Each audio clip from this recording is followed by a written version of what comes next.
Hey guys, welcome back to my channel. I'm excited to show you this cake. This cake was inspired by clay. I just happened to come across an image on Pinterest of a clay artist who did this technique on clay for wall art, I believe is what it was for. I'm making a lot of assumptions because I didn't see the beginning, the during, the after, any of that. But I thought, why can't that be done on fondant? And guess what? It can. It definitely can. And I'm going to show you how I did it.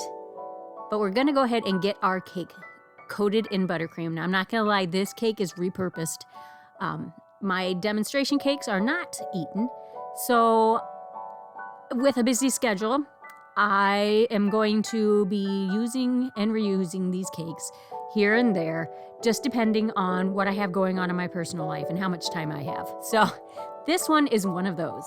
Now my cake is in the refrigerator setting up while I move on to the next step. And I put it in the refrigerator this time because this next step, this stage, is going to take some time. So the refrigerator is long enough for this purpose. Now this is just satin ice fondant. I mixed in Color Mill Rust is the color I used.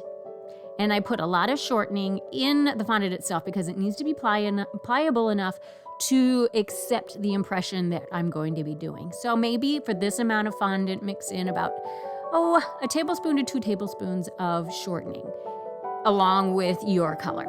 Now I rolled it out and not too thin. You want to have some room for the impression. So honestly, mine was a little thin and it was a little over a quarter of an inch thick, but not quite half an inch. So I'd kind of add somewhere in that range. And I coated the entire thing in shortening. I have it rolled out for the height and the circumference that I need for the cake. And all I'm doing is simply taking my floral. Now, the inspiration was dried flowers, dried reeds, but we can't do that in fondant because it's going to stick in our fondant and fall apart. And this needs to be edible, right? So I went to the hobby store and I found some artificial leaves.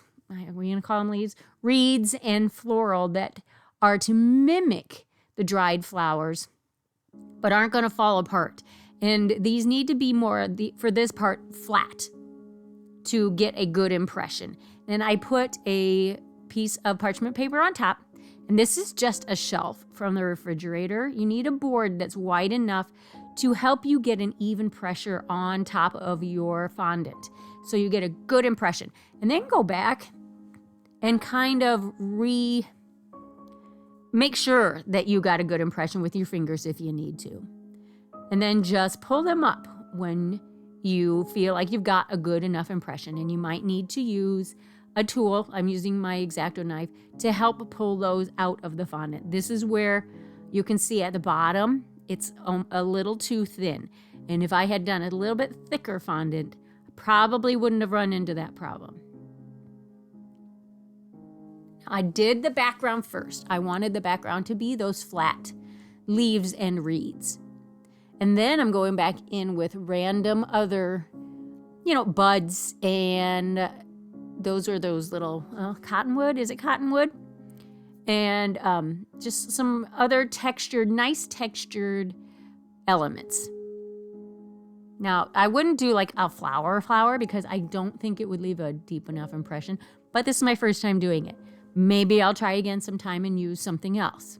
But I'm going more for a fall look for this cake. And I wanted to make sure that the stems were shown too. So I just went back in where those didn't get impressed and just did that freehand with a tool. Now I put shortening on the top. We need it upside down to get it transferred onto the cake. So I just put a piece of parchment on top again and then flipped it over and just leave that out for a good while. I would say, since there's so much shortening, you want it to be firm enough to wrap around the cake. I could have left it a little bit longer, honestly. I left it for at least an hour. So you could even do longer than that. Because since you're wrapping it around, you don't have to worry about it elephant skinning and that kind of thing so much. But you also don't want your pattern to just fall down on itself, to just get mushed out. So you need to leave it for a while. I would say hour and a half, honestly. And then lifted it on and just wrapped it around the cake. Tried to remove as many air bubbles as I can without squashing out that design. And then I just used a little water here to stick the fondant to the fondant because I wanted to have that rough edge kind of draping over there. And then I had way too much on the top. So I'm just pinching and pulling it off to give it that more rustic, rough look on the top.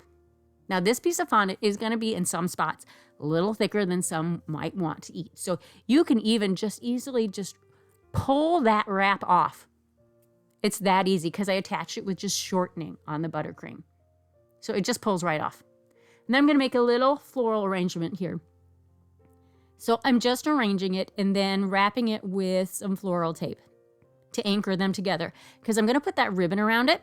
So you're not going to see the floral tape. And it's just so much easier to wrap your ribbon around and tie it nicely if your little bunch of flowers are not falling apart as you're doing that.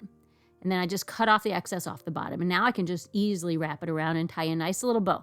This ribbon has wire on both sides, so it holds the bow shape really nicely. And I discovered if I tie it, the way I tie it for some reason, if I do it upside down, I get a much better looking bow.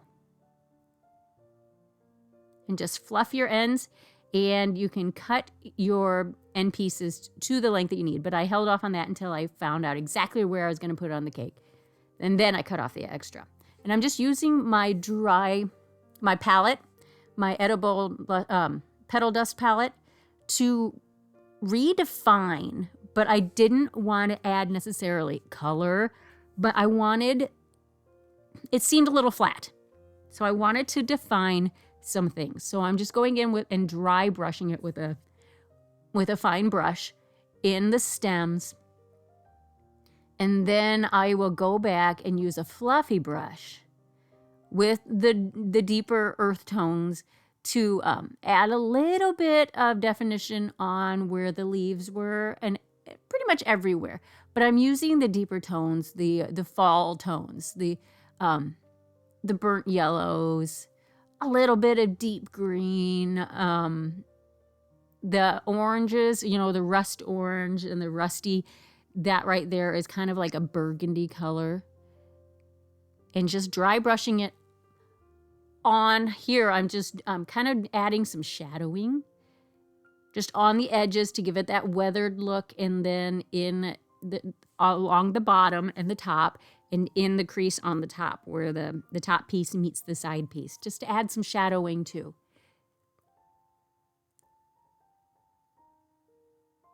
And I just kind of went with how it was working and how it was looking to me at the time. Because I knew I was going to add the same flowers that I used to do the impression, to tie it together that way. So I kind of tried to use colors that mimicked what I was working with a little bit. So it really worked together. And the ribbon I used, I found the ribbon that had the same color palette in it also. So it all goes together. I wouldn't call this a Halloween cake. I'd call this a fall, like a harvest cake.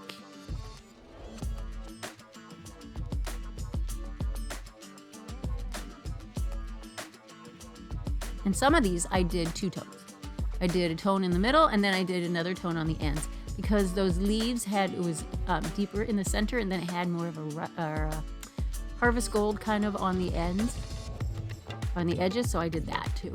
And then I'm just using, I don't know what to call this, kind of a rustic wire. It's a fabric covered wire wrapped around, just kind of give it another element. I like elements of three, so you got the impression, you have that wrapped around it, and then we have our bunched up flowers. Not bunched up, but tied flowers with the ribbon. And I just made little hooks with some floral wire and anchored it in. And truly, that's it. And I really like this, how this turned out. And I haven't seen this anywhere, so maybe we can start a new trend. Share it with your friends. See what everybody thinks and try different things. It doesn't have to be floral. We'll see what other ideas come out of it. And I hope you learned something. And we'll catch you on the next one.